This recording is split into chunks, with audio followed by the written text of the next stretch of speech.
इसको mid term break करने क्या करेंगे, रफ में दो कॉलम बना देंगे।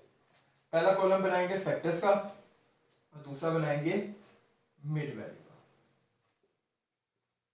अब ना अब हमारी जब प्रैक्टिस ज्यादा हो रही है ना, तो मैं ना ये जो कॉलम बनाने वाला काम है ये भी आपसे कहूंगा जरा कम कर दें। अब मैं कम करने से क्या मुराद है मैं अभी समझाता हूँ, क्योंकि कुछ बच्चों के जेब में आ रहा है इतने से काम के लिए इतना खपना पड़ेगा, भाई खपना ही पड़ता है।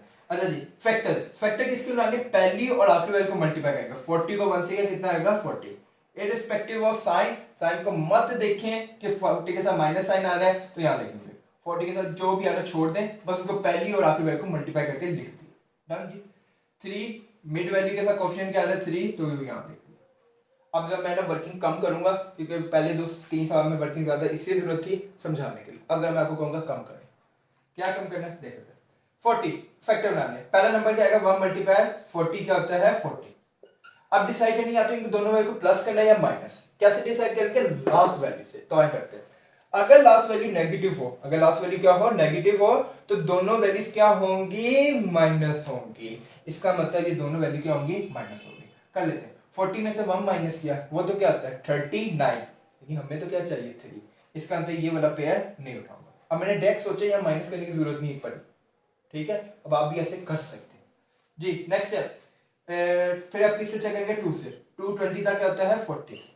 अब दोनों वैल्यू को माइनस करना है, क्यों, क्योंकि लास्ट वैल्यू नेगेटिव है। 20 में से 2 निकाल दें, खत्म कर दें, 20 में से 2 निकाल तो कितना आ जाएगा 18 आ जाएगा, लेकिन मुझे 18 ही चाहिए बल्कि क्या चाहिए 3, ये भी मुझे आंसर सही नहीं हुआ।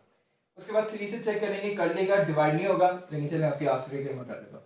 3 1 दा 3, 4 में 3 माइनस किया 1, 0 नीचे, 3 3 दा 9, 1 आ गया, ये 3 से डिवाइड नहीं होगा, इसका मतलब 43 के टेबल में नहीं आता।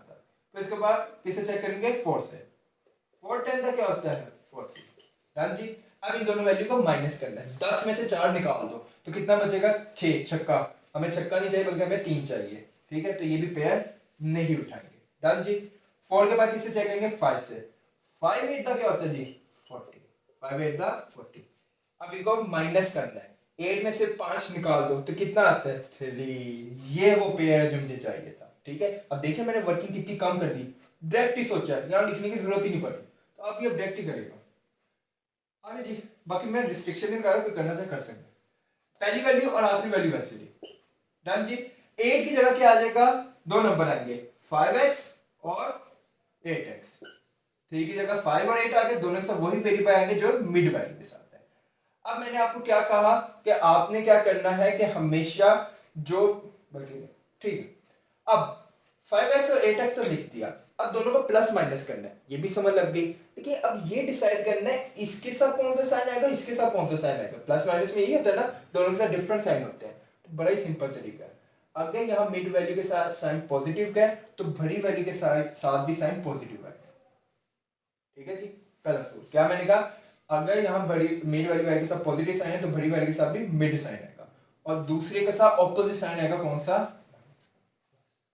ये सूत्र है, ठीक है जी। अब आगे कर लेते हैं, तो प्लस माइनस में बस एहतियात ही करनी है, फिर मिड वैल्यू को भी देखा करेंगे, मिड वैल्यू के साथ अगर पॉजिटिव साइन है तो बड़ी वैल्यू के साथ पॉजिटिव साइन है। बाकी अब सिंपल सवाल है जी, यहां से क्या कॉमन आ रहा है, बस समझे इतना सवाल है, यहां से x पावर 1 कॉमन आ रही है, x पावर 2 को x पावर 1 से डिवाइड किया, सिंपल x आ गया, माइनस का साइन वैसे ही रहा, 5x को जब x से डिवाइड किया, x से कैंसिल 5 आ गया, x यहां से कुछ कॉमन नहीं आ रहा, हाँ 8 और 40 आ रहा है, छोटा नंबर 8 है, 8 की टर्म में 8 भी आता है और 40 भी आता है, तो अब देखिए 8 कॉमन लेना तो जो उसके साथ साइन है वो भी कॉमन आएगा, ये ऐसे होता है ना कि हम भी डूबेंगे तुम्हें भी लेकर डूबेंगे, तो ये वो हिसाब है, 8 भी जा रहा है बाय कॉमन हो रहा है तो उसके साथ साइन भी कॉमन आ जाएगा, ठीक है, हम भी क्या डूबे तुम भी डूब जाओ। अच्छा चल, प्लस 8 यहां से क्या आ जाएगा कॉमन आ जाएगा। डन जी। अब प्लस साइन कॉमन लेने से ज़हन में रखिएगा, एक शरीफ इंसान कभी भी दूसरों को तब्दील नहीं करता, जो नेगेटिव साइन जो कॉमन लेते हैं ना, बुरा इंसान ना सबको चेंज कर देता है, ठीक है ना, अपनी बुराई के खिलाफ लोग हैं। पॉजिटिव साइन से ना इंसान अच्छा रहता है, उसको में कोई तब्दीली नहीं आती। 8x को कॉमन वैल्यू 8 से डिवाइड, 8 8 से कैंसिल x आ गया, माइनस का साइन वैसे रहा क्योंकि पॉजिटिव साइन कॉमन ले रहे हैं, कोई चेंज नहीं आ रहा। 40 डिवाइडेड बाय 8, 8 बनता है 8, 8 5 दा 40। अब ब्रैकेट आपकी क्या आ गई सेम, तो x माइनस 5 यहां से क्या आ जाएगा कॉमन आ जाएगा। ये जो चीज कॉमन है इसके अलावा जो भी गंद बच चुका है उसको दूसरी ब्रैकेट में लिख दें, क्या बचा x प्लस, डन जी। ये था पार्ट 4, अब है पार्ट 5।